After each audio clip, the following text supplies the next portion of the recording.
Hotel Sohail کی جانب سے رمضان المبارک کے مہینے میں حلیم کے علاوہ پتھر کا گوشت، چائنیز، مغلائی اور عربین ڈشز کے علاوہ کباب، ملائی پایا بھی دستیاب ہے۔ روزداروں کی سہولت کے لیے مینار گارڈن میں واقع ریمبو شاپنگ فیسٹیول میں خصوصی اسٹال لگایا گیا ہے، جہاں حلیم کے علاوہ دیگر مزیدار ڈشوں کو نوش فرما سکتے ہیں۔ یاد رہے، ہوٹل سہیل کی کوئی برانچ نہیں ہے۔ ہوٹل سہیل کا پتہ ہے نلگنڈا ایکس روڈ، حیدرآباد۔ شہر حیدرآباد کے کونے کونے سے آپ ہوٹل سہیل کے ذائقہ دار ڈشز سویگی یا زومیٹو سے منگوا سکتے ہیں۔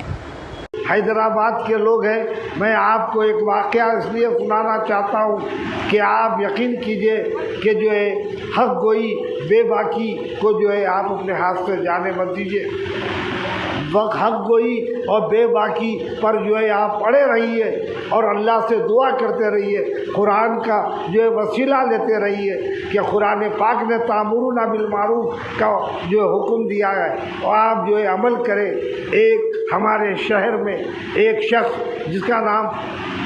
شیخ باوزیر تھا، جو جس کا کام یہ تھا کہ حق گوئی سے کام لیتا تھا،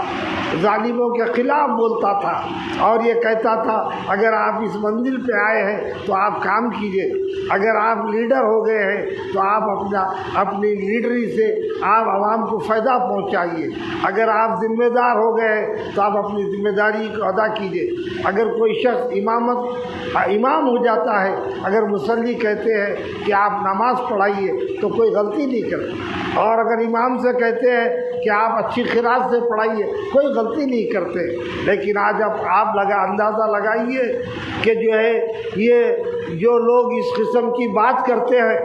حق گوئی سے اور اللہ اس کے رسول کے بھروسہ کرتے ہیں اور اس پہ یقین کامل ہے، تو آپ یقین کیجئے کہ جس کو شہید کر دیا گیا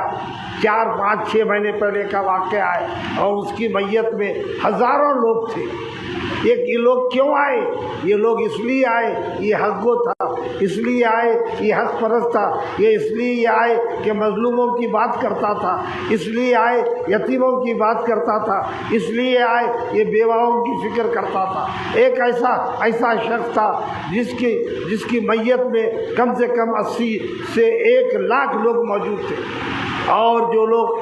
عمر کے اس منزل پہ پائے 1942 میں حضرت بہادر یار جنگ علیہ رحمہ کا انتقال ہوا، تو لوگ کہتے ہیں کہ ان کی میت میں بھی اتنا ہی اجتماع تھا۔ آج جو شیخ باوزیر کی میت میں یہ اجتماع ہے۔ آپ یقین کیجئے، آپ ڈریے مت، ہم ڈر کے اس لیے کہ موت ایک وقت آنے والی ہے، اور موت کے ڈر سے آپ حق گوئی سے پیچھے مت ہٹیے، بے باکی سے پیچھے مت ہوئیے، آپ ظالموں کے خلاف اڑ جائیے، مظلوموں کی مدد کیجیے، بیواؤں کی مدد کیجیے، یتیموں کی مدد کیجیے، یہی اسلام سکھاتا ہے۔ اور قرآن پاک نے واضح طور سے بیان کیا ہے کہ جو سرکار دو عالم صلی اللہ علیہ وسلم ہمیشہ جو جن باتوں کی طرف متوجہ کرتے تھے، قرآن اس بات کا اظہار کر رہا ہے۔ اگر آج ہم جو ہے یہ نہیں سمجھتے ہیں، آج ہم دوست اور دشمن کو نہیں سمجھ سک رہے ہیں، ہم آج ظالم و مظلوم کے درمیان میں فرق نہیں کر رہے ہیں، تو آپ یقین کیجئے یہ ہماری نمازیں، یہ ہمارا روزہ، یہ ہماری زکوٰۃ سب بیکار ہے۔ اس لیے کہ جو ہے اس کے لیے ضروری ہے کہ آپ کو جو ہے، اگر جلیل نے کہا جلیل آسان نہیں آباد کرنا گھر محبت کا، جلیل نے کہا جلیل آسان نہیں آباد کرنا گھر محبت کا، یہ ان کا کام ہے جو زندگی برباد کرتے ہیں۔ جو لوگ